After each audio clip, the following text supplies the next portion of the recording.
Thanks for joining us this week on Email Geeks at Home Drinking Coffee. Join your hosts Chris Marriott and Paul Schreiner each week as they talk email marketing, life, purpose, faith, but mainly email marketing. If you're looking for some normalcy in these crazy times, you've come to the right place. Welcome back to Email Geeks at Home. I'm your co-host, Chris Marriott, and I'm here as always with my co-host, Paul Schreiner. We flipped it. I didn't let him jump in this week. True. It was true. Well, it's good to be back. We have a fantastic guest today, Chris. Oh, do we ever? Yep. And I know that I'm excited to talk to him. Just so many things he's doing, so many interesting things too. Yes. Yeah. He's truly.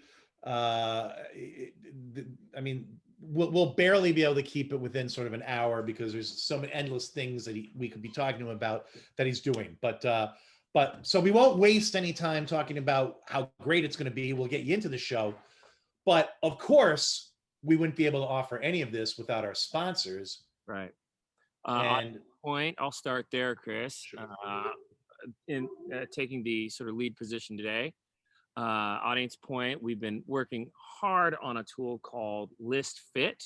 A lot of people in the industry are seeing it, hearing about it, trying it. Let us know if you want to try it out. But the underlying concept here is better data leads to better decisions. And when you've got, when you put as much time into creating the right stream of data that we have, we really do believe that we are going to sort of change the landscape of how email marketers work. So there you go. And I don't think that's an overstatement. I think Paul's dead on, and it is a great product. You need to look at it. You also need to look at your ESP. That's where we come in. Email Connect. If you're struggling with, do I need a CDP? Do I need an ESP? Do I need a CRM? How do they interoperate? Do I need all three? Give us a call. Give me a call. We'll help you through that decision process and make sure you get the right technology partners and just the partners you need so that you're not paying more for overlapping functionality. So, well, and I'll add on to you as well. I've seen you, because you know the rates of the industry, able to get people discount 60, 70% over what they can get on their own. It's absolutely phenomenal. So use us, and thank you, Paul, because we will save you. We were just talking about off air, saving money on unbundling, cutting the cable. Let us cut your cable. There you go. Well, with that, let's get to the program. There you go. And we're back with our guest today, San Francisco native, and there's just so much to say. I'm not even going to pretend I'm not reading this because you don't want me to forget one of the things that Mark is involved with, and it's an endless and fascinating list. So again, not going to pretend I memorized this. So I did memorize the San Francisco native and Mark Montgomery French because I knew that. Yeah, but beyond that, we talk about Renaissance men or women, and we use that sometimes casually, but Mark truly is a Renaissance man if there ever was one. All right, so I got to go to the script again. He's an award-winning film composer with the group Spiky Blimp, his production company, music production company. He's an award-winning creative director with 20 years of presentation experience. He worked very closely with me. He was my global creative director at Axiom Digital back in the day, among other creative stops in his career, art director stops. He's a staff writer at Pop Matters, which is a music film culture review site where he's got tons of great stuff there. Uppity music. Oh, and of course, that's when the phone rings. That's the problem of live. I'm going to just answer and hang up. Okay, so back to the show. Staff writer, we're Uppity Music, your guide to unsung Black departure albums. Now, we're going to dig into that because I'm not sure exactly what those are. The series 28 Days, 28 Black Music Documentaries, which is awesome. And the Music Talk, all your favorite music. all your favorite music is probably black, which is an amazing presentation that you can see online. I'm not sure I'm entirely convinced, but my mind has been opened. I'm sure we'll talk about that. And he manages a queer country act called Secret Emchi. I hope I pronounced that right. Yes, you Emchi did. Society. And this band was named by theboot.com as one of the 10 queer country bands for real country music fans. So they're the real deal. This isn't some sideline. He's managing a real deal band. And just to top, as if that wasn't enough, to top it all off, he's the creative director of Glide Church in San Francisco's online Sunday celebration. I'm exhausted just going through the list. I hope I didn't miss anything. I'm sure Mark will let us know if he didn't. But Mark, we are delighted to have you on today. The paths this episode could take are seemingly endless. Thank you for having me. I'm very excited to be here. Paul, I'm not sure we're hearing you. Maybe we were doing some sound check with Paul early on. We should have noticed that the dog is quiet. The dog is quiet and Paul's quiet. Well, while he figures out his sound, just to keep the action going, as you know, as we warned you, we always start off the show with a "What are you drinking?" And I will go for normally, it's coffee, and I know it's still early there in San Francisco where you are. I've had probably 5 or 6 cups of coffee of my famed Santo Domingo Dominican Republic coffee. So now I've switched to, we had the CEO of Ugly Water on in season 2. His ugly Hal, ugly. How come I can't remember his name? This is horrible. Hugh, his Ugly name. Hugh. He comes back in just in time. Ugly Hugh. Ugly Hugh was on their show, and I've gotten addicted to his flavored sparkling waters since then. So I'm enjoying a new flavor, pink grapefruit. So that's me. It is Mark Montgomery French. What about you? Got way into the bubbly waters this summer because it was, hot. And the fave around the house was the skinny Pellegrinos, the blood orange and strawberry blend. Yes, those are delicious. You're not wrong. And they have a very subtle mousse flavor. So sometimes in the bubbly waters, the bubbles are like really in your face, and this is a bit more subtle. So, but Mark, anybody can just come on the show claiming to be drinking a Pellegrino. Yes. Our viewers and listeners demand proof. Hold it up. I have none, but So what are you drinking? I am drinking San Francisco coffee. That's the name of the company. Sure, that's good. French roast, and I've realized that I love French roast not because of the name, but because I realize I like it really, really dark, and I just like the flavor palette and the idea of a blonde coffee. Not to offend all the blonde coffee drinkers, but when I want to wake up in the morning, I want that slightly burnt pow that I get from that. So no sugar, no milk, just straight. Yeah, I take it straight also. But I think that the blonde roast has a little more caffeine than the dark one. Just FYI. Now, obviously you're responding to flavor more than you're responding to caffeine, which is honestly how you should enjoy coffee, right? It should be about what you like, not necessarily about this surge of caffeine. Sometimes you need fuel, so I will think about that next time I'm offered a blonde roast. I'm drinking kombucha today, Chris. Your stereotype of hippie. Yeah.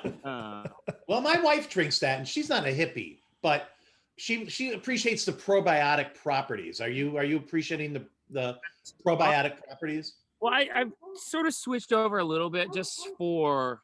I like not a sweet drink, but something midday, and it has less sugar in it. It has the probiotics. I don't know. I don't feel as heavy drinking it. But what about our former guest, Ugly Hugh? Also delicious. Well, Chris, I know we have so many things to talk about. Yes. This has been one I've been super excited about. Mark, do you want us to call you Mark Montgomery French? No, Mark is fine. Mark is fine. Or I kind your of like the three names. or Your Highness. Your choice. Right. I'll tell you, I think that, in sort of getting to where you are now, one of the things I thought was really absolutely spectacular was sort of talking about the origins of music, sort of stemming from the Black culture as much as it does. For me, where did I first run into that? But that's not a new concept. And honestly, a great deal of respect. If you look at, where it was Young Life. And we talked about sort of the impact that the African American Black culture has had on our world. And it's remarkable. And so if we want to start with music, certainly, can you give us the thumbnail of, sort of the elevator pitch? So if for folks who are listening, they can get up to speed with kind of just the gist of what you're saying. Sure. There are a lot of African Americans that help build various genres of music that have now been erased from that. So, unlike rap, where you see black people, the beginning of the century, 1900, both black and white people were playing what became country music. Right.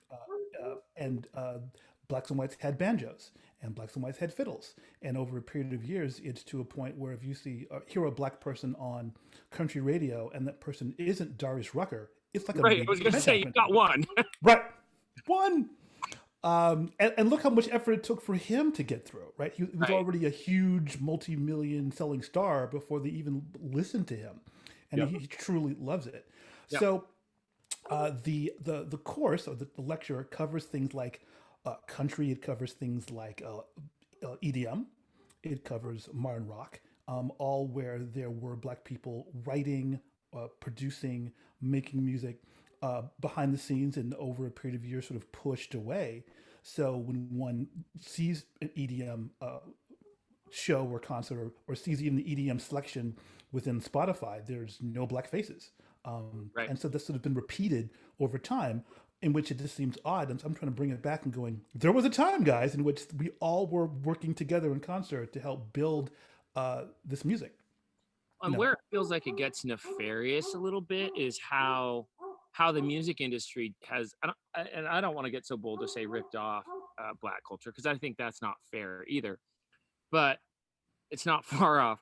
But then they marking it to the youth subculture, again, it feels very cultural appropriation.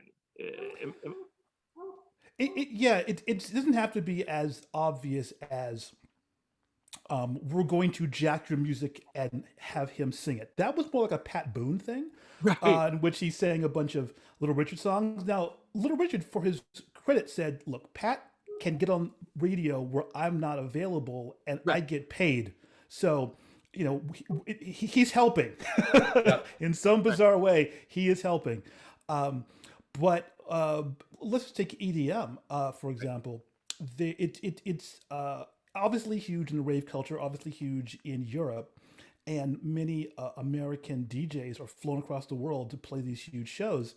And some of these people make $1 million a concert. None of the black ones, though. And the reality is, well, it's a meritocracy. You get paid for how many people you can pull. Yep. But if you look back at the history of, let's say, techno, and techno was developed by 3 dudes out of Detroit, what happened to which they were not lifted up and put in a position to make $1 million or to have a large audience?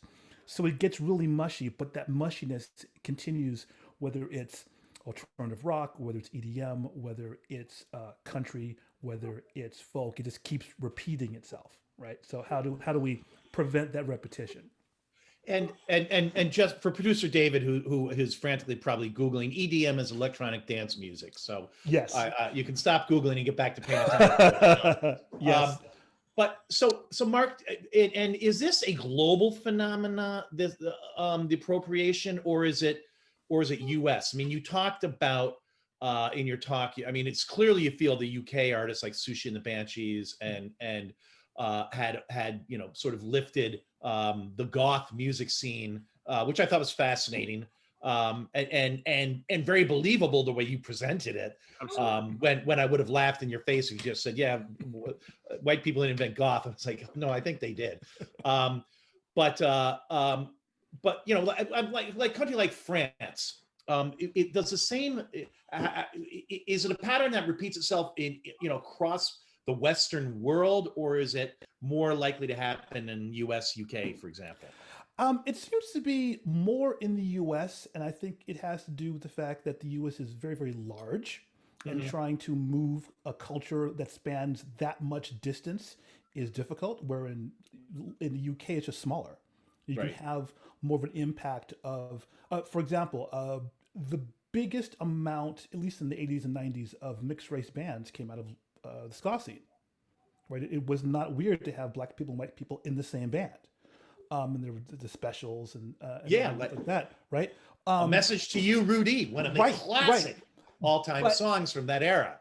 and there was very few mixed race bands coming out of America at that time, right? So with every specials or every culture club or Funboy 3 knockoff, there was not the same type in America, because in America it was just harder to get pull because there was um, less acceptance of that. I think literally Hootie and the Blowfish was probably the first band, once again back to Darius Rucker, to Yep. make that a non-issue, right? And that we're talking up to the '90s before that became a thing. You know, it's I mean, that's tremendously interesting stuff. And you know, I got to tell you know, people listening or watching, you know, Mark's discussion on this and his presentation is available on the internets, and we'll give some links at the end. It's a lecture, but he's not lecturing. It's you know, it's you know, it's delivered in a format that is, you know, nobody, you know, you're not going to get defensive. It's interesting, fun, and well researched, and you know, everybody might not agree with all of it, but there's a lot, you know, a lot of again, the thing, you know, one of the things that floored me was, and again, that makes, and I love that you made me start really rethinking a lot of this stuff, because I just take it for granted. You know, hard rock. I mean, you know, the first African American hard rock band was in the '90s, and they were Living Color. yes, thank you, Living Color. And you know, but I'm sure you tell me, no, they weren't the first. They were just the first one that got played on white radio. And you're probably right. I need to go to that part of the presentation. But you know, one of the very telling things was when you compared the premier class of people joining the or being inducted in Rock and Roll Hall of Fame, and that was 60% African American, to the who was inducted this year. Yep. And was 17%, and that 17% represents Janet Jackson. And I think we could all argue whether that was even a legitimate, you know, entry. But you know, I love me some Janet Jackson, Chris. Sure you do, Paul. When no one's looking, headphones, those Beats headphones in your room. But I don't want to get into a discussion on whether she deserves to be or not. But I mean, that is fascinating. And I guess my question, and there's so many things we want to talk about, and this is just one of them. But you know, you mentioned that you know, your belief is that the racism is behind that. And again, folks, it's you know, it's not a lecture in that regard. But so explain how racism, and I'm not saying this is a challenge. Is it because Black artists today aren't given the recognition they deserve? Is it because Black artists still can't break into in a world where the radio market has been splintered and destroyed, and has very little power over what people hear anymore? Is it the record deals? And again, that's hardly, you know, what's keeping Black artists from getting, or are there just not as many Black artists because they're somehow denied the opportunity? Explain some of your thinking as to why that is so right now. I'll give you two examples, and I think both of them come down to fear. So one is Living Color. So Living Color, who were awesome. The reason they got signed is because Mick Jagger heard them in a concert and went, "I will record your demo. I will shop the demo around the industry." And this is like in '87. Yeah. Mick Jagger is like the face of rock, right? Right. He runs around the industry with a demo that he plays harmonica on. He cannot get them signed. And every answer was, there's never been a successful black rock act. We don't want to spend the money. We don't think there's an audience. Even though Mick Jagger is fronting it. So he eventually gets them signed to a sister label that the Stones are on. Right. That was, and it still took 6 months for Cult of Personality to hit. And even though everybody agrees that the guitar player is one of the best to ever play guitar and the songs are great, and the lead singer was in Platoon, so he's not he has charisma, but it shouldn't take Mick Jagger a year to get a band signed. It should be Mick Jagger's interested, sign right here, right? Right. Right. That's issue number one. Second thing is about just comfortability and how a black artist changes that up. So last year, you may have heard the song "Old Town Road" by Lil Nas X. The way a normal country song is done is you go to Nashville, you work with Nashville artists, you work with a Nashville label, you go through their format, and then you are presented to radio, and then they like you or not.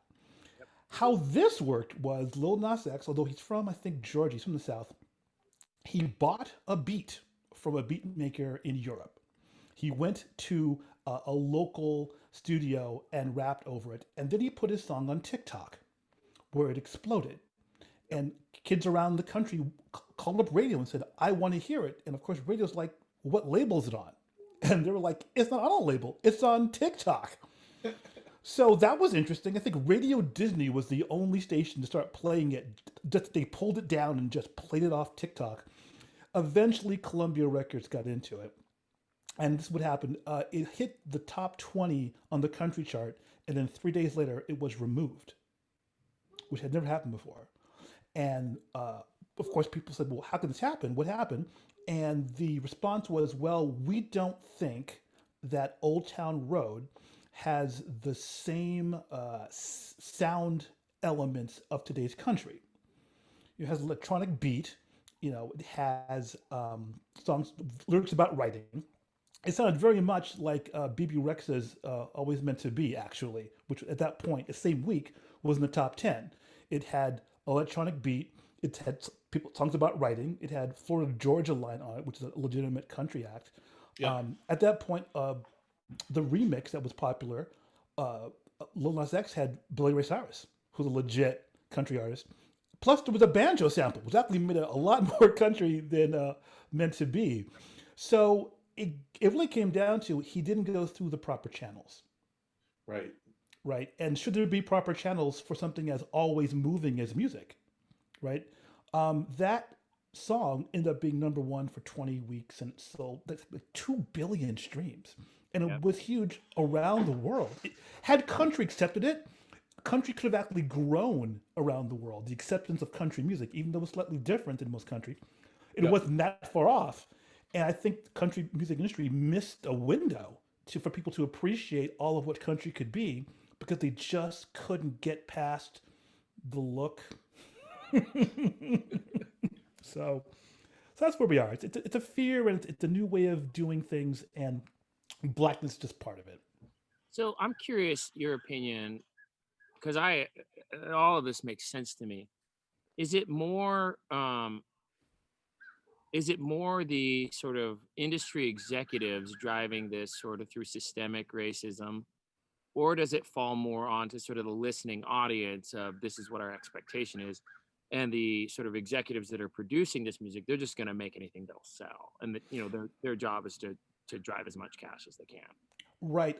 From what I've gathered, the audience tends to be a lot more open than they're given credit for. Take someone like Eric Church. Eric Church, I think The Outsiders was pretty much a prog rock song that he just pushed through country music because he could. Right. And, it changes tempo, it speeds up. There's I think Moog synthesizers doing instrumental runs. It would have fit in a nice 1970s, teletopographic oceans kind of mix. But because he's Eric Church and had some pull, he managed to get that song onto country, and audience loved it. It did well on radio.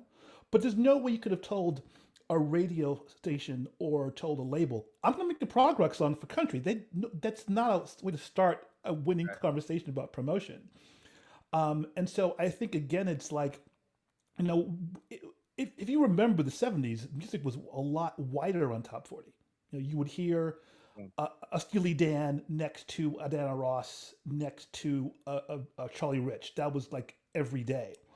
And now top 40 is basically a bunch of kids over beats. And Yeah. not to dissuade that, but just a wide range No, of no. music, you know, It's that back to industry executives figuring out what's going to sell the most, and right, that's what they produce. Well, and right. it's not. I mean, right? The top 40. I mean, now we're going to sound like get off my lawn, old men. But I mean, you barely have bands anymore in the terms of the top 40. It's you have producers, vocalists, and engineers, and you know every song is so and so featuring so and so else, Right. and you know And it's music that can't possibly or potentially can't even be reproduced live on stage. it can barely be mixed and produced as it is. You know, Right.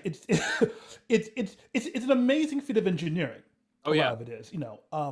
And hats off to the mixers who can make people think they can sing when they can't, and that's fantastic. Inject Milli Vanilli here. Well, you know, I wish they you know, had the honesty, the transparency of an old school Milli Vanilli. But the thing is, there should be that music along with other music that's not like that available for people to hear. Right. And it should be easily promoted. So if you want that, that could be in top 40. If you want an old-fashioned country tune, that should be top 40. If you want an R&B jam, that should be top 40. And right now, it's just separated. To your point about it's simpler to make money. And to be fair, the industry is smaller than it was in the 70s. Yeah. You know, there's no more 10 million selling albums. There's, you know, billions of streams. And I can tell you, it's a good day when on my music I can make 0.05 cents off a stream. That's a good day. wow. Well, and we talked about this on when we had the CEO Harold Fickett of Scenes Media. I talked to them briefly on Friday, and you know we also were talking about the music industry and the fact that you know bands the industry is completely flipped, whereas bands in the old days in the 70s and 80s toured to promote album sales. And now when people aren't buying albums, the people aren't even buying physical media, they're touring to pay the rent. And that bands you know so the bands that can play live and you know, number one, their chops are 100 times better because they're playing, you know, 200 shows a year. So they're all getting amazingly good at their instruments. But now with COVID, we've got you know, you've now all effectively sort of shut down the music industry, other than what can happen behind recorded doors, because nobody can tour at the moment. So dovetails into my Artist Secret Embassy Society. We had planned for her album to drop in June so that she could tour, and that so didn't happen. And Right. what she is doing now is lots of Zoom performances, which keeps her interested. People do learn. It's a slower haul, but she's constantly singing. She's constantly playing, so her chops are there, and she's taking the energy into making the next record. So you know she's still happy about that. But yeah, it was a big shift. Even something as major as getting we have vinyl for her album. The album's called The Chaser, by the way. I saw that, but you keep referring to her. Is it a band or is it a solo artist? It's like Nine Inch Nails, in which it's Trent Reznor and who Trent Reznor brings in at a certain time. Right. And part of that was based upon, and I know, Chris, you've been in a band. Yeah. Musicians are not the most reliable people in terms of overall. I mean, we all love our drummers sometimes, and sometimes our drummers just not on time. Right. So she was like, let me have a band. It's my In fact, it's name. always a drummer who's not on time. So it's drummers and lead singers. But Yeah. Oh yeah. yes, right. So, but you need them though. You need them. So we had an issue just with shipping the vinyl album because we had the album made in the Czech Republic by artisans using wonderful old machines. But then the chance our shipping was going to quadruple because they were going to fly her albums in with other albums, which would be inexpensive. But then it became, well, there's less flights. So all the cost of flights went up, and so our vinyl could have been triple, which would have made it impossible to sell because no one's going to Yep. buy a $60 single vinyl. Fortunately, our people got it down, so it wasn't too bad. But COVID affected something as basic as where's our record? It was late, which wasn't the worst thing in the world, but Right. so. But she's weathering it, and she is still active. I mean, she's an artist. She's going to keep on making songs, so that's good. So what is I watched Nashville for years, and there was on Nashville, one of the characters was a closeted homosexual, and he wanted to keep that out of from being common knowledge until eventually he did come out. Is queer country what it sounds like? Sometimes it is, and sometimes it isn't. To answer directly, as I said, there's not one song really in your repertoire that screams queer, that screams Right. gay, that screams anything. And to her point was like, that's kind of the point. Right. Right. Her view is she likes the real country, Willie Nelson Outlaws and Loretta Lynn, and before country pop came in, and so it's about Buck Owens and Hank Williams. That's her jam, right? A little bit country. But don't you put yourself into a niche? I mean, why not just be? And again, I'm not attacking. I'm just. Oh, fascinated. no. Why put yourself in? I mean, it sounds like she's put herself into a niche part of the country world where by just saying I'm a country artist, perhaps there'd be a broader audience willing to check it out. It's a couple of things. One is that unless you are going to go through, and Nashville is its own entity in Yeah. the same way, like there's board games and then there's the electronic video network games. It's a whole different world. And the way country and Western music is, I mean, I don't know if you follow them, but they tend to look at everybody who comes in as kind of an outsider. They thought Hank Williams Sr. was an outsider. They thought Johnny Cash was an outsider. So that's just kind of their thing. So if you want to play ball with that, that's a totally legit way to be in country. If you don't, I mean, essentially there's a whole separate world called Americana, which essentially a lot of independent artists who like the music but don't necessarily feel they want to be part of the industry in that classic Nashville manner. Uh-huh. So, and within Americana, and there is a network of that. There's support for that. There's radio stations that play that. There are many festivals that support those acts or acts that can be folded into that. Sometimes they're root artists. And so within that, in the last, I'd say 2-3 years, queer country has become a thing. There's a guy named Orville Peck, who, if you've seen him, he tends to perform with various fringe veils on his face, but he just did a early in the year a duet with Shania Twain. So he is probably the big star making it. So it's a niche, but it's a niche that can be promoted. Yep. So it's more like, oh, you're this, as opposed to I don't know what you're talking about. Right. So I'd say 5 years ago, I'd say it probably would have been like a problem. I'd say right now, we just got, our publicist was talking to Apple Music. There's a DJ who has now a queer country hour and is playing nothing but that on Apple One. I think it's called Apple One digital radio. So it's becoming a thing. So Interesting. Is there a station? I'll have to check if on the Sirius they have a queer country station. Because that's really so. Now, if this band, when things return to normal, and the band goes on tour, as manager, are you going on tour? And it depends. It really depends on how much I would be helping the situation and how much it'd be better for me to be here and work on the next bookings. Do you know what I mean? Right. Yep. There was a plan to go to South by, and I would totally love to have been there. Yeah. So, Yeah, that's what event. It's essential, gang, that I'm at that one. Yeah, right. It can't happen without me. Well, I mean, this is all amazing stuff. But I also want to talk about. So we've talked about the Queer Country Act you manage. We've talked about your tremendous amount of research and ability to talk about the African American impact on all music genres. And again, fascinating stuff, folks, to listen to. It just eye opening, and it's music is constantly growing and evolving, and just hearing about that is, I think, I was tremendously interested, but maybe because I'm a band geek like you. But you also have Spiky Blimp, where you and a partner are creating soundtracks for film.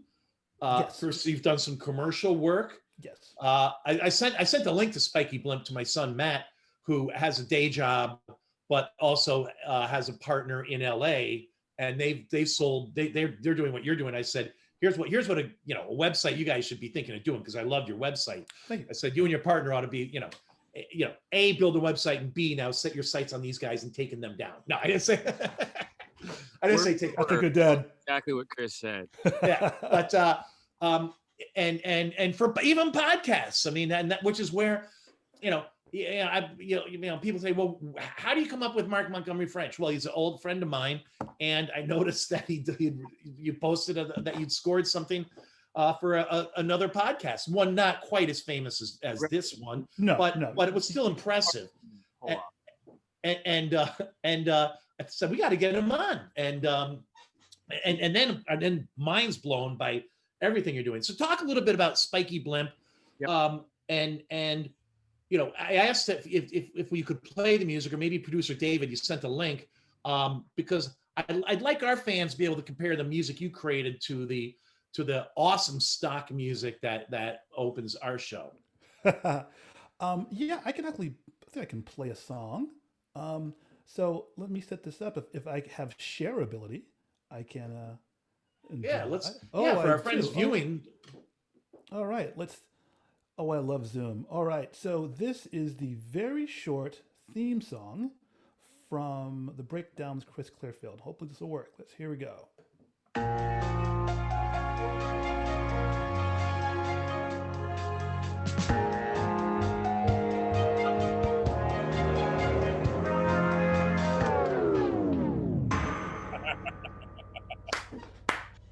That is so good. Why, thank you.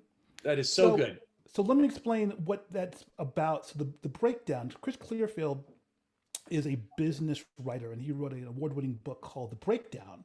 And it's about how large companies can create problems so complex that things just literally, it's called The Meltdown, how things just melt down, and that kind of need to go back and figure out where was the point when the thing really was a problem but no one noticed. So then you can kind of go back and fix things. Again, I know you guys know what I'm talking about. Yeah, we do. So The Breakdown is a podcast in which other business leaders and thinkers talk about solutions that they've come across when they hit potholes like this.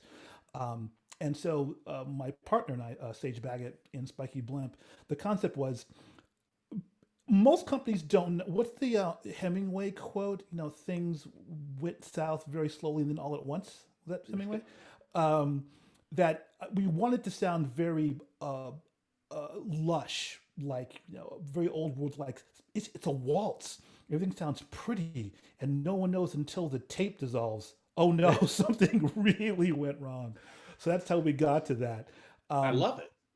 Thank you. 19 seconds of fun. So how this happened, I was in a band in the mid 90s, early 90s called Endangered Species in San Francisco. And I still kept in touch with the drummer, Sage Baggett, for years. And we actually made a short film called Mantis about 12 years ago. And we kept in touch. And we kind of said, he's a drummer by trade, and he has orchestral drumming skills and Latin drumming skills and jazz drumming skills. So it's a very wide range of percussion he understands. And it was kind of just like we were having coffee, and it was like, you know what, we should get back into making music, but how, right? Do we want to go back and be a rock band and tour clubs at midnight? No, I don't think that's what we want to do. Yeah. So where can we have the most amount of fun with the least amount of problems? And we're like, you know what, we've both spent time in the corporate world. We both love film. We both know how to talk to a creative person and talk to an account person, and go through the back and forth of what this creative piece is supposed to mean. And we can do that with music. And it was literally something as simple as that. And so that is what spawned other short films, other commercials, other podcast work, because we just love music. And as you know, we're good at writing to a brief. So Yes. Well, and yeah, and right, and sometimes it's a lot, because I mean your soundtracks are a lot. It's not all 19-second clips. no. It's a lot. I know. It's like it's and so how do you collaborate? I mean, do you lay down something with the keyboards and I mean, who typically lays down the first thing? It's every possible way. There's been times in which our main studio is in his facility, and so I've literally parked my car, walked in, and went, okay. And that walk from the car to here, I have an idea. Get a mic ready, and I'll put something down, or he'll put something down, and it'll be like that. We've done whole songs in which we had literally zero idea. It was like, I like this sound. What can we do? And having a partner is great, because if you're stuck on something, you can walk away, get coffee, and he'll take over and go, that thing you're working on, I put it in 4/4. How you like this? That's great. So he's a drummer. Sometimes he'll come with a beat, but he also has piano skills. So he'll sometimes come up with that. Sometimes he'll come up with noise. We'll have like a noise. It's like, pull up a white noise generator, and here's the rhythm. Okay, we should make this softer or louder. Should it be louder? Should it have more energy? And it's a conversation back and forth. And so at the end, and sometimes it's like, well, that's great. It's wrong for this movie. We've done lots of that. Like, wow, that was but I've known him for 30 years, so it really is easy to have a conversation to be open about ideas and go, this isn't working, but why? And this is maybe how we can make it better, right? So sometimes I'll walk in and he'll have like, hey, I just plugged in this new keyboard I bought. What do you think? I'll play something. He's always recording something. So we're like, that's good. Keep that. So there have been songs in which I literally don't remember putting instruments down. Like on one song, I'm like, did you play bass on that? No, you played bass, Mark. I played bass? I played bass. Really? Yeah, it was one take. Really? I don't remember this. I mean, you only got it right one measure, so I looped everything else. But I think that was part of it, actually. But, so if you're in the flow, and and the good thing is, it also is. I mean, working with different directors, we work with directors who had such a finite specificity of what they wanted. They really wanted like a Dylan track. I'm like, we can't. Your budget does not allow for that Dylan track. We can get the tempo, we can get the feeling, but you have to realize that we can't get that Dylan track, and having them understand that, because people directors love their temp tracks, right? Yep. They don't cut to it.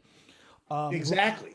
Yeah, and we have to have the conversation very gently at the beginning. It's like, what about the track do you like? What about the track is it's a non-starter for you? We've had people who are like, I love this song, strip everything but the guitar and voice. Like, are you sure? He's like, yes. And they were right. So I love that. Like, you saw into the song and went, the song is great. There's too much on it.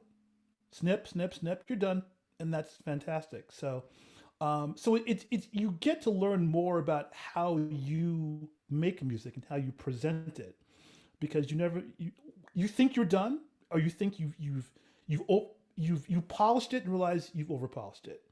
Or it's amazing how little tracks you really need to make an emotional point. And that's kind of the difference between making pop songs and making a score. You're trying to help sell the emotion of that scene. Yep. And that, or go against it to make a different kind of point. And it has to, and it hits or it doesn't, right? At a certain point. And so because of that, you get a place to make sometimes some very ugly sounds.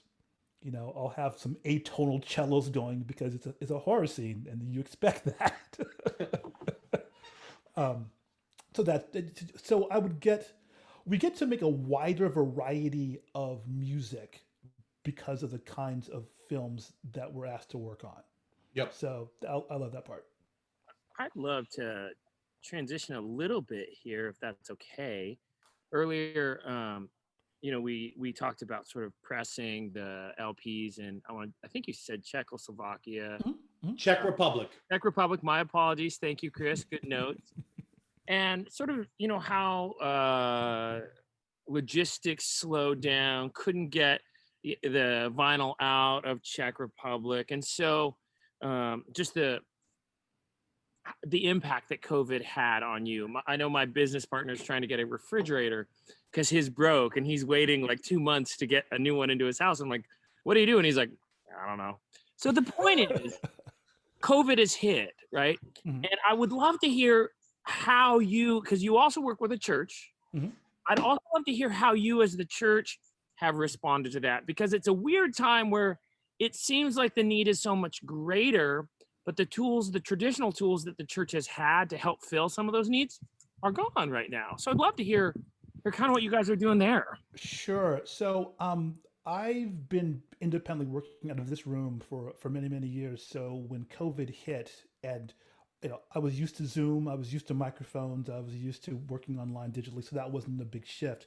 So the comfortability came in handy. I got into advertising back in the early '90s when the internet became a thing.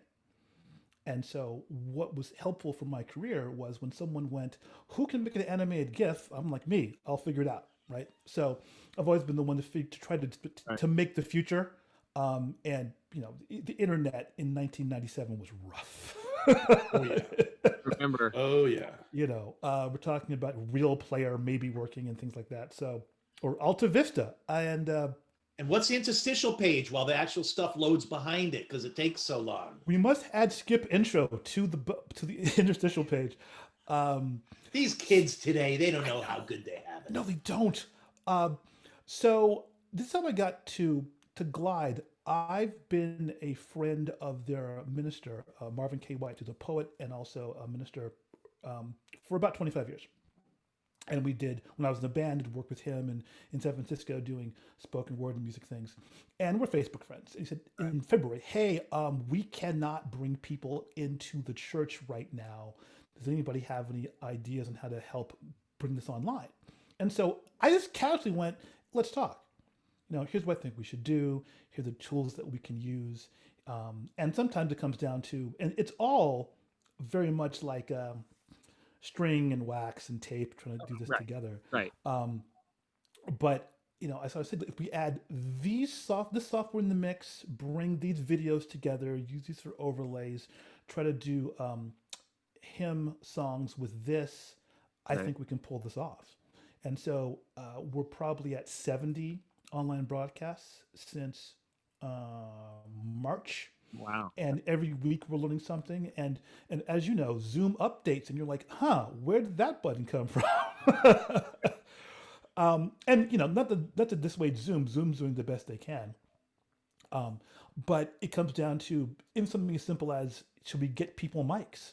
How do we handle a soloist who comes on for the week and realize, we have to deal with how her lighting is, and do a sound check. And are we sending her a microphone? And maybe she should pre-record because we can't get the actual footage to come in properly. And how do you bring in people who are Because it's a church, you have people who are, and Glide particularly, you have people who are billionaires and people who slept in the cardboard box across from Glide.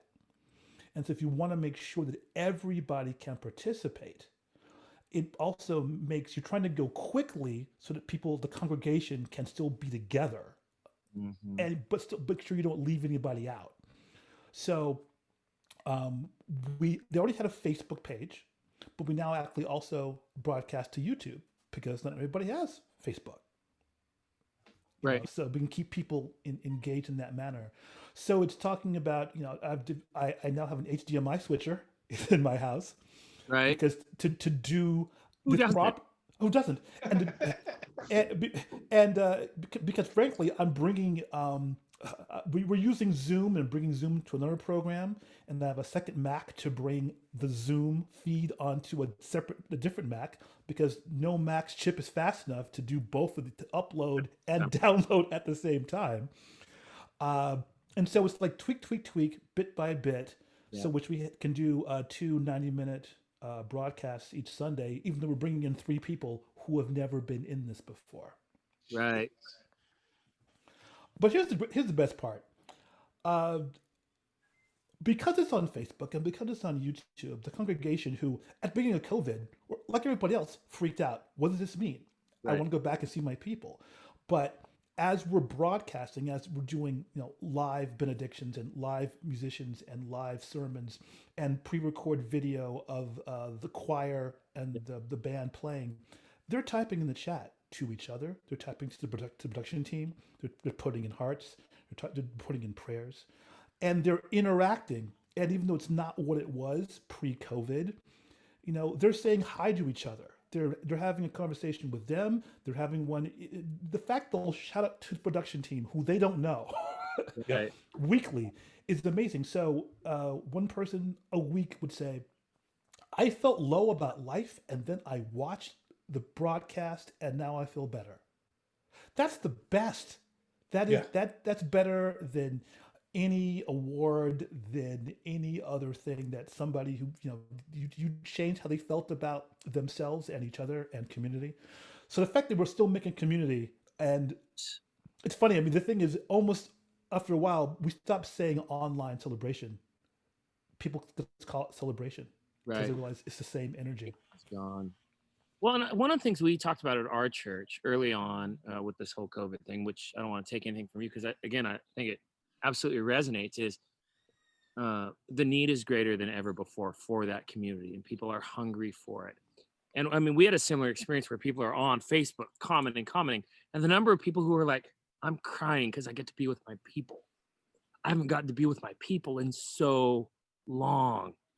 And I mean, I think that's been the biggest collateral damage of this whole thing is we don't get to be with our people, wherever that is. Yeah, I was actually in our space on Saturday and helping out with looking at a video test, and it was me. It was just me because no one else can be in there. Right. I think Yeah, has California, I mean, are churches still mandated complete closure in California? it's not complete. I think what's happening with Glide is that because you definitely have some people who are probably have ongoing chronic health issues separate from this, uh, Yeah. and you're talking about it's a measurement thing, right? There's a lot of, it's an older building, a lot of very, very tight corners, right? So you want to make sure someone can even use the restroom or go down into the cafeteria and be able to stay 6 feet away from other people. And that's tricky, Yeah. right? If with a larger space, it would be easier. So Right. the concept is like when it makes sense so that we can be sure that you can walk around and be safe. It's a it's a weird three-dimensional chess game of math Yeah. to make sure that we can feel confident that you shouldn't have to worry about your life because you want to be spiritual. Right. Worship. Well, that is, and I hope that the folks that are listening, watching, I know a lot of them are involved in their churches as well, online or otherwise. I mean, I feel like this has been, anytime you have this kind of tension where we've been doing it a certain way and now we can't do it that way, that opens the door to innovation, right? It changes how we see things. And I think for so long now and under COVID, we've all kind of been walking this way, right? Like I just got to get to my people, right? I just got to get where I'd really love to see the sharing of ideas, right? To say, well, what is it you're doing versus what are we doing that's working? Because, hey, Insta poll, who thinks that like that's there's more than just that for how we can use technology here. Oh, I agree. I'm so one of the tools I use is called Ecamm Live, which is a way of just like getting all the scenes together of pre-record video. And I joined the Ecamm Live Facebook page, and then I went and joined the Ecamm Live beta Facebook page because I want to be able to Right. help affect how the tool is going forward. Yep. And it's what you are talking about. There are people on that who are so polarized of what they're about, of their political positions, but they'll all show the video that they're working on and ask for opinions, and everybody's completely focused. Right. So the most politically forward is giving advice to the person who's the most politically quiet, right? Right. And or in different cultures, different things, and in a normal situation, this would be a bunch of argumentative Twitters back and forth. But here it's like, that mic does sound good. I would suggest, and it's fantastic. It's not even moderated. People just said, here it's like the DMZ. We're just going to talk about Right. this tool, other ways you can do it, what computers are good, things to learn about overlays. Right. And it's for churches, it's for political commentary shows, it's for cooking shows, it's for teaching, it's for church, it's everybody's here, because we all on some level have the base same issues, right? Yeah. I'm also hoping that at some point there'll be the church version of Zoom. Yeah. One who's like, okay, here's what churches need specifically. Right. Or the preschool version of Zoom. Here's what, little kids will turn on the microphone. What can we do to make that basic? And that, I'm sure there's like, just the typical two kids in a garage somewhere figuring this out. Right. We've created a virtual offering plate that's in front of you now, Mark. If you could just put your money in and pass that along to Chris, that'd be great. I will say this: I think my mother, for the first time, realized what Venmo was this year, because she's been asked to participate in it online. Well, we usually end the show with a little thing we like to call The lightning round. the light. Ta-da! I hope you've stretched out, Mark, because it's coming hot and it's coming heavy. It's coming fast.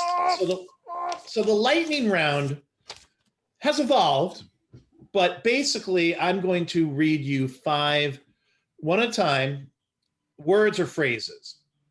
And we want the first thing that comes to your mind. No thinking, just what is Right. stream of consciousness. I'm ready. What does evoke and make you say? We will then, depending on the quality of your answers, Right. dissect them, subtly mock potentially some of them. But again, this is It's all about it's all in fun, and I've tried. We don't want to try to make it too hard. Like it's so. Anyway, this lightning round that we've started making themes around them, so it should make it a little easier. All right. This is the playing in a band version of the lightning round. Okay. The playing in a band version. You played in a band. I played in a band. So I'm familiar with, and some of them. It's funny. Some of the things we've talked about will already spill into this. All right. All right. So number 1, band widow. I can remember the times in which my wife, or my girlfriend at the time, had to pick me up from a gig because the gig went till 1 a.m. So I was gone all evening on a Saturday. So that must have been fun for her. And she finally gets me and I'm like tired and sweaty. Thanks, honey. I like that's off to a good start. I'll give you my definition at the end, but that's really, really close.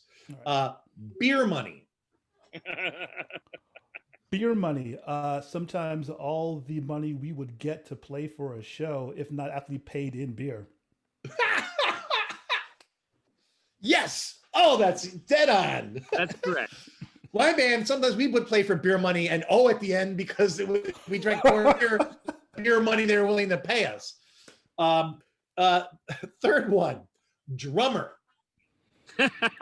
How do you know when a drummer's at the front door? The knocks slow down. Yes. Or speed up. I've heard the version of speed up, but dead on. This is one of the best ever. I gotta say, ukulele. I know that George Harrison's a fantastic musician, and I know he loves ukuleles, and I don't. I find it to be a tone and a string too far away from my pleasure center for music.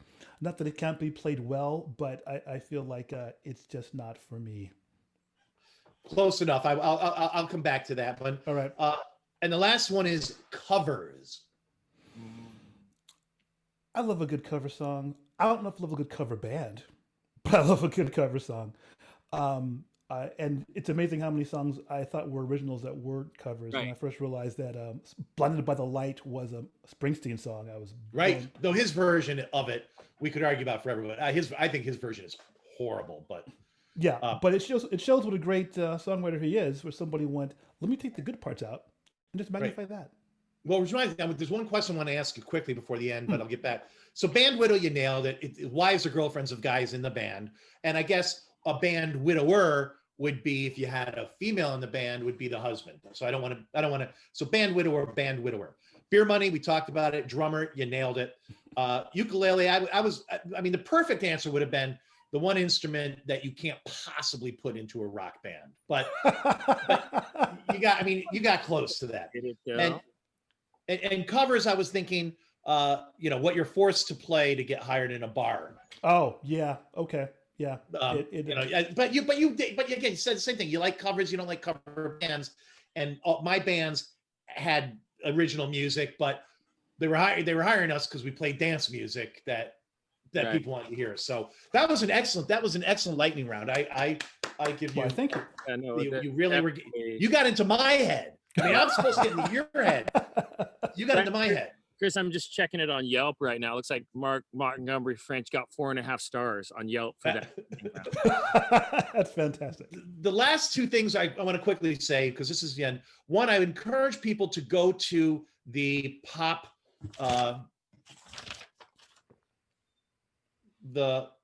Matters site, popmatters.com, because I love your comparisons of like Prince and Bob Dylan, or I mean, those are freaky. And what he does is he talks about coincidences between musicians, and he gives you give 8 or 9 or 10, and Brian Wilson of the Beach Boys, and Dr. Dre. Which rapper? Snoop Dogg or Dr. Dre?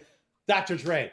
I mean, those things are hilarious and dead on. I encourage people to go to Pop Matters. That's where they can find those, correct? Among other things. Yes, that's right. And my last quick question, because you touched on it with the Bruce Springsteen, the covers. I didn't even. I mean, I know Prince wrote a song for the Bangles. I know he wrote Manic Monday. I know he wrote for Shania. He wrote I'm not Shania, for Sinead O'Connor. He wrote what was her big hit? Nothing Compares to You. Yeah, I know he wrote that. But you said he actually wrote 15 songs. Can you just off the top of your head, are there 2 or 3 more that we may not know of? But you said that he wrote 15 songs for people in the 80s that became hits and were in fact way more hits than he had as. Right. Well, he wrote all the songs for the time. So you think about the songs from Purple Rain, which were Jungle Love and The Bird, and he wrote some. Tom Jones covered Kiss with Art of Noise. So there's another one. Oh, right. He wrote. He secretly co-wrote "Stand Back" for Stevie Nicks. Oh, really? Yeah, like you literally have to look on ASCAP, but he is credited as a co-writer of "Stand Back."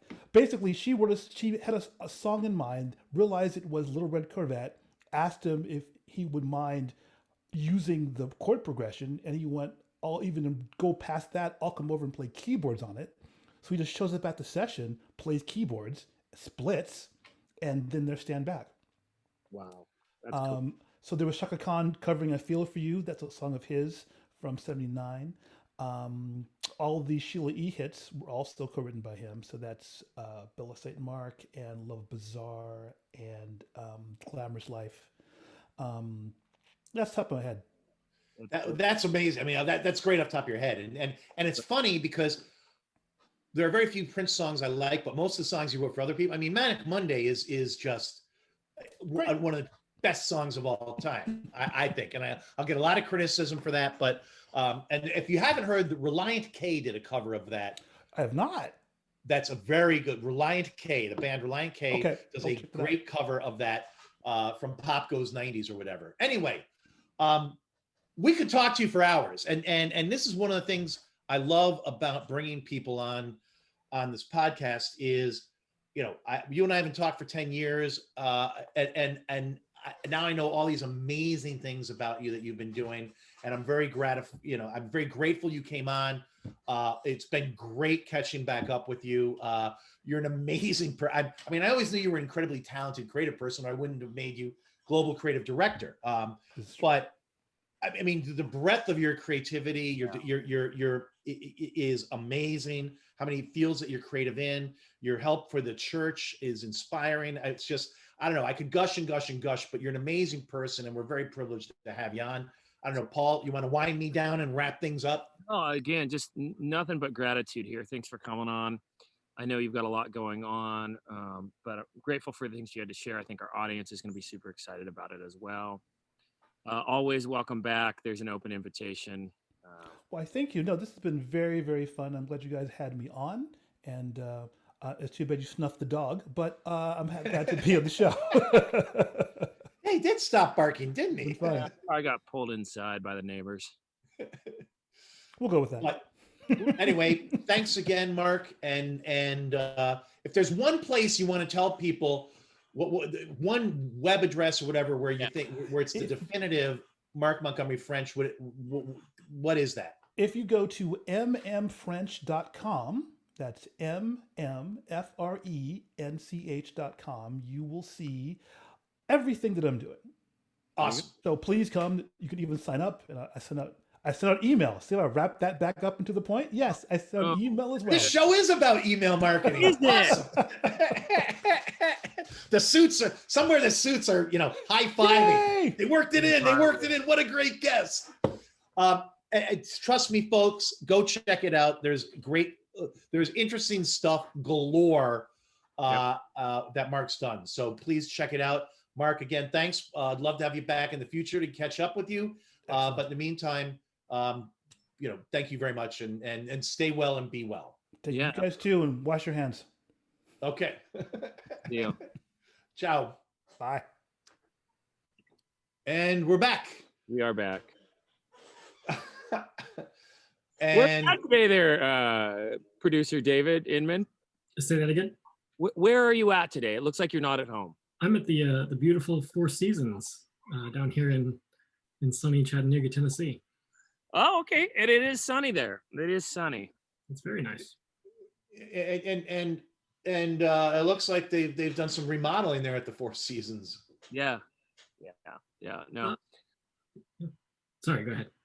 No, I don't know what to say. It's good to have you on remote location today.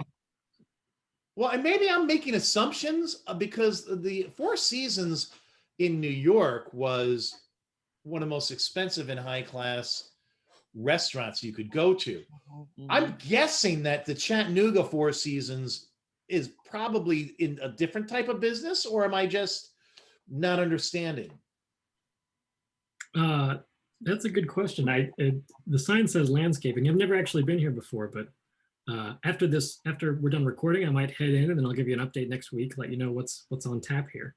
Okay, cool. That would be awesome because we all know that David always follows up with his assignments, right? And comes prepared the following week. Well, Mr. Marriott, with that, I know the my goodness, the election happened this week. Did you survive? Are you okay? I'm okay. I'm boycotting all news and newspapers at the moment. I know there's still controversy, and you know what? Well, I just want calm. Yeah, I mean, I feel like that's a universally held feeling right now, right? Like, there's nothing we can do. Like, Right. Can you email your congressman? Probably. What are they gonna do, right? Like, at this point, it comes down to the counters. It comes down to the lawyers. It comes down to all of that. And honestly, we don't get to. And it's going to happen. And it's going to happen. And you know what? As we said last week, it's not going to be terrible because you, the American people, were very wise. No matter how this ultimately turns out, you didn't hand the keys to one side or the other. You very, very wisely, I think. And again, pat yourselves all on the back because you're going to be okay no matter how this turns out. There may be some more shouting, there may be some more arguing, but I will say for one that either way this goes, as Paul said, I'm okay. It is what it is, and the sky isn't falling. Armageddon, Paul predicted it last week, but I did. I said it was going to be the end of the world. Yep. and it wasn't yet. And it's not going to be the end of the world. So Yeah. we'll have different things to talk about around the Thanksgiving table, which is coming up. And That is going to be an interesting moment this year for everyone, right? I mean, providing there is a Thanksgiving table, right? Let's assume people get. I'm having a Thanksgiving table. And you know what, folks, next week, you're going to be seeing the tropical. I'll be back in Alabama. You're going to see the palm trees and the pool behind me. What's a traditional Alabama Thanksgiving, Chris? I'm just sort of I curious. don't know. My wife, Betsy, she's hoping to get hooked up with a fresh turkey. I mean, you guys are more Southern than, I mean, producer David Inman, what's It is traditional. what's Mrs. Inman served traditionally for Thanksgiving? Well, I just let me try to. So we always do turkey, unless for some reason every 5 years or so we decide to do ham, and I always look forward to the ham years. Right. But turkey is the standard, and then, well, nothing out of the ordinary. Dressing, green beans. Do you guys do macaroni and cheese? That's a thing that's Southern. We do macaroni and cheese. Good question. I don't think you can do that with turkey, though. I mean, that's a Chris, ham. it's a Southern thing. People make mac and cheese with Thanksgiving dinner. Yeah. Well, we were taught, Betsy and I were talking about doing that, but then we got in the mail honey baked ham coupon, and we may have that one of the nights, and then we'll have some mac and cheese. $8 off. I mean, that's pretty good. One thing you could do is, go down to the Piggly Wiggly when you get to Alabama. Oh, I go Winn-Dixie. I don't do Piggly Wiggly. That works too. And go and get some Kraft macaroni and cheese, which is a traditional Southern. No, we don't do Velveeta. No. Say, hey, we're making mac and cheese. Where is the mac and cheese section? No, because you know what? We are blessed in Fairhope, Alabama, with an actual honey baked ham restaurant, not just a place to buy it, but you can sit down and they've got very good mac and cheese to go at Honey Baked Ham Shop. I'm a big fan. I've eaten there many times. I'll tell you what I have discovered. So, for starters, in the Washington State where I'm from, mac and cheese is not a Thanksgiving Day thing, right? It's not. Here's the thing that I've discovered. There are two factions, and David, you can probably tell me if I'm right or not on this. There's the crusted macaroni and cheese and the crustless macaroni and cheese. So the crust ones are people who are like breadcrumbs, different things you can put, crackers, rich crackers cracked up on it. And then there are the purists who are like, no, the only thing you're allowed on macaroni and cheese is cheese and macaroni.